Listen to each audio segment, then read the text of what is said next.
Suspect in El Paso massacre didn't hold anything back in police interrogation. The suspect in the mass shooting at a Walmart in El Paso, Texas, didn't hold anything back when he was interviewed by investigators, the city's police chief said Sunday.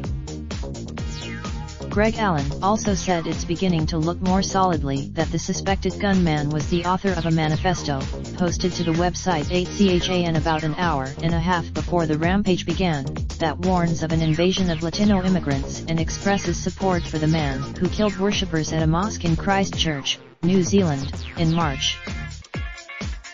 Although authorities still have not formally identified the suspect, his name has been widely reported as Patrick Cruzius, 21. El Paso jail. Allen did not elaborate on what the suspect told authorities.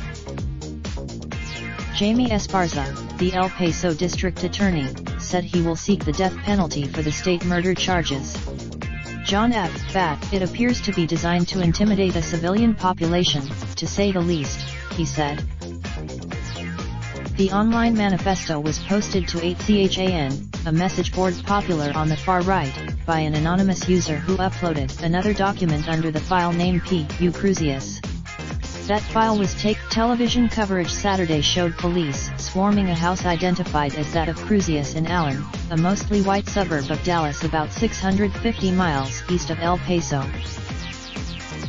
Cruzius graduated from Plano Senior High School in 2017 and attended Collin College, a community college in nearby McKinney, from fall 2017 to spring 2019, the college said in a statement.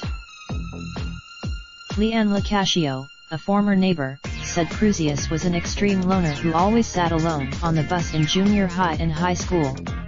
He spoke negative. She described Cruzius as very much a loner, very standoffish and someone who didn't interact a whole lot with anyone. Her son, Tony Lacascio, walked to school regularly with Cruzius and his sister. Tony Lacascio, another former classmate, Jacob Wilson, said Cruzius was very strong-minded in class and would try to take charge, but other kids refused to work with him because he was irritable and had a short temper. He was often picked. Wilson, who is now 20 and works in his family's scrap metal recycling business, said he was in English class with Cruzius during their senior year, and the taunts from other kids during class seemed relentless. Every time I looked, local police said they'd seen no indications in the past that Cruzius might undertake the type of crimes that the suspect in El Paso is accused of committing. He was reported in a LinkedIn profile that has since been removed. Cruzius styled himself as aimless but nursing a mild interest in software development. While he worked as the author of the manifesto linked to Cruzius calls automation one of the biggest issues of our times, and warns of civil unrest as people lose their jobs. Immigrants. The cost of college degrees has exploded as their value has plummeted, the document says.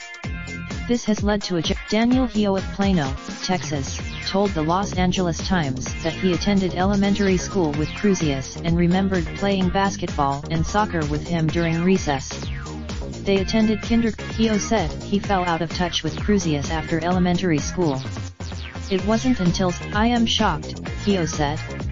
I remember him. The manifesto's author professed to have no intention of surviving a planned assault on a low-security target, claiming, I am not going to surrender even if I run out of ammo. If I am captured, Allen, the El Paso police chief, said the gunman surrendered to police, who did not fire a shot. Under questioning, 12 hours after the carnage in El Paso and 1,500 miles away, another gunman opened fire in Dayton, Ohio, with a high-powered rifle, killing 9 people in a part of the city known for its nightlife. Wearing body armor, people who knew him described a troubled man who harbored violent fantasies.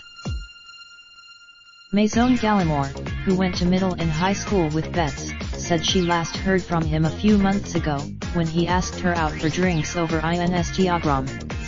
Something told me. Gallimore, 24, said Betts was kind at times and frightening at others. When the two were in 8th, as soon as someone told me we knew who the shooter was, he was the first person that popped in my head because of the threats he made in the past, she added. Cody Metcalf, another high school classmate, said Betts was suspended when he was a sophomore after being caught with a list of people he wanted to rape and kill. Clearly, he had mental health issues, Metcalf said.